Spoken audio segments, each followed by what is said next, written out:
like to preface this. Please hold all your questions till the end. I promise you there's a chance to ask them. And also please don't interrupt me because that's rude and improper etiquette, okay? Yes. So, here's my overview. We're talking about today the Battle of Agincourt, which occurred October 25th, 1415. So, first slide I've got, what was the Battle of Agincourt? We gotta know. You know, it may sound a little bit silly because everyone obviously should know, but it seems like it's probably a good starting place. Number 2, what was it? Where was it? Why was it? When? You know, you gotta know just like the surrounding details. We're starting off easy. Now, number 3, rising tensions in Britain in the 100 Years' War up until 1415. So we're gonna be talking about, you know, how Britain was feeling. I'm gonna give you a spoiler alert, it was not feeling good. And then we're going to talk about French retaliation. What were the French doing? Mostly, we're going to lead into that 5th slide right there, British detainment and animosity. Mostly, we're going to be talking about, you know, the famous two-finger thing. British people were really good longbowmen, and so when French people captured them, they would cut off these 2 fingers. Now, British were getting pretty angry at this, and, you know, blah, blah, blah, blah. Now we're going to talk about the underdog mentality and King Henry V. He was a very important player in the Battle of Agincourt and British victory in the Battle of Agincourt. Spoiler alert, the British win. And then moving on, we're going to be talking about October 25th, 1415, my favorite day of the year, Battle of Agincourt Day.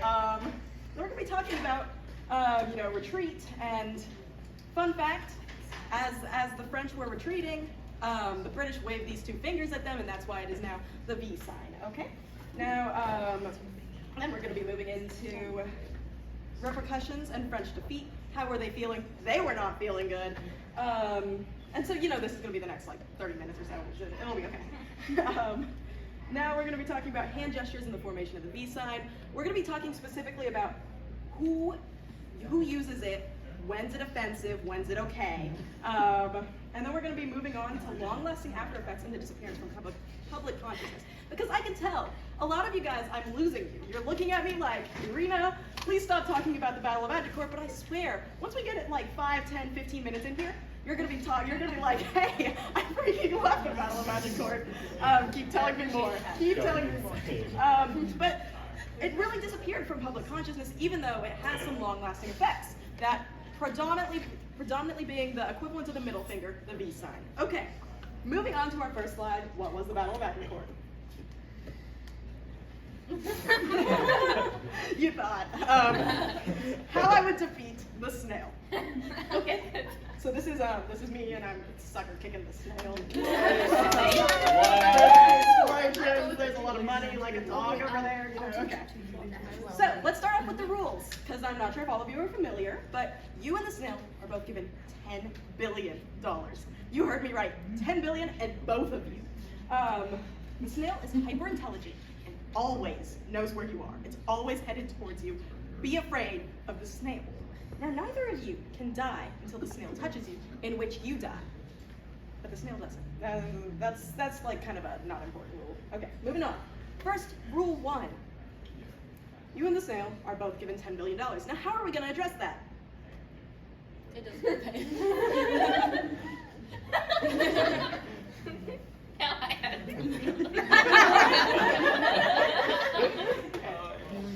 According to National Geographic, the average snail can go at about 0.03 miles per hour, which is not that fast. Although there was a particularly exceptional snail, his name was Archie, 1995 Alaska snail racer. He was just an incredible snail, and honestly, it's kind of upsetting that he had to die. Now, I'm going to assume that our little snail is a little big nerd. He's got like a giant brain, it's slowing him down. He can't go very much faster than 0.3 miles per hour.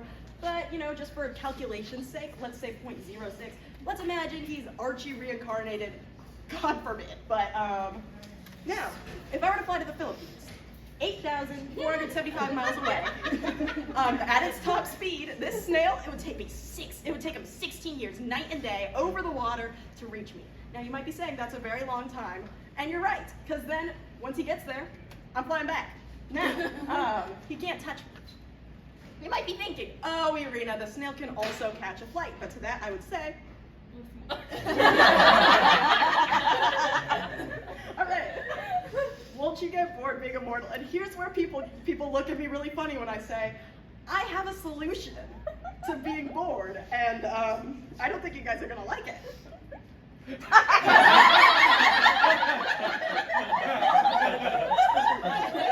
Okay, so I am in the presence of immortality. I need to make a emotional appeal to you guys. I'm in the presence of immortality. He feels emotions just like me, and he will continue to feel them for the rest of time.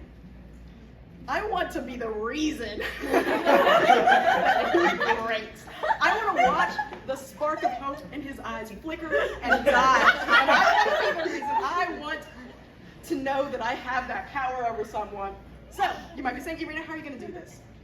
First, I'm going to make a hit list. That is not what Second, okay, so it's going to be Where's Jonathan? mostly oh, he better not be here. I'm very sorry. Okay. People who are richer than $20 billion, and I'm going to say, hey, have you ever heard of escargot?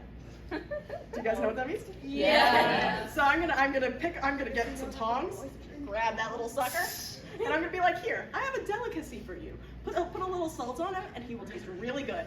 And then they're gonna go, oh, why thank you. You are another fellow billionaire, and I'm not a real human, I'm a robot. And then they're gonna take that snail and they're gonna eat it. And I'm gonna be honest, I have no idea what's gonna happen. There's two options in my mind. One, they get pooped out, and that snail has to reform after going through the digestive system of a human, which has got to be traumatizing. That guy, he's gonna be so upset.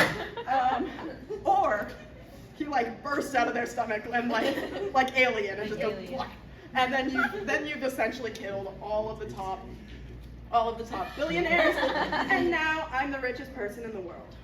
Okay, so I think we've had our fun. Here's time for my final plan. How am I going to defeat the snail? Okay, they will all be addressed. First, I'm stealing the snail's money.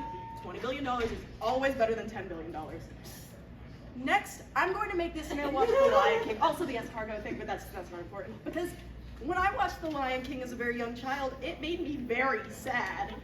And I think it would probably do the same to another all-immortal, all-intelligent being. Now I'm gonna grab a metal tub. I'm gonna fill it halfway with concrete. I'm gonna take my trusty tongs, pick them up, put them in there, fill it with more concrete. According to Google, and Google is the most trustworthy source, that concrete should last 50 years under the hardest wear and tear. So, I'm gonna put it under some wear and tear. I'm gonna stab a little chain in there, put a little buoy on top of the chain, drop that bad boy into the middle of the ocean. And then time is gonna pass. Eventually, I'm going to grow old, and all of you guys, you are going to grow old, and you will no longer be here. And I'm gonna be really, really sad. Guys, everyone I know and love is gonna die. I guarantee you, I'm just gonna get depressed, and it's okay. It's an inevitability. So what I'm gonna do, I'm also immortal, as you might know. I'm gonna go into the concrete, I'm gonna find the buoy, I'm gonna get the concrete, rip it open with my bare hands. I am immortal. And then I'm gonna grab that little sucker by the face, and I'm going to live the rest of my very short life from that point on so content, because I have the easy way out. But the snail, no.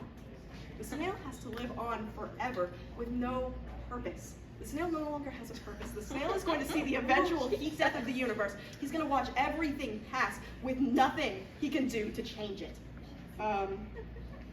He will suffer for eternity without my presence. All right. So I guarantee you guys, you have a ton of questions. Thank you for listening to my presentation. I will now be accepting any questions. Oh, I'd love to hear it. As the richest person in the world, how will you avoid assassination? Well, But you can't die. I actually know this part. I love this part. all right. Okay, so Just one question. Just one question? Oh, yeah, just one single Okay, question. so if you were one of the longbowmen, I was one of the long if you were one of the longbowmen and you survived with your fingers, with your fingers, With my fingers. with your fingers, Got and it. you were this also with this snail. So you were in the Battle of Agincourt, you had this snail, you were immortal, you've lived unto this point. Would you still use this as offensive if you were French?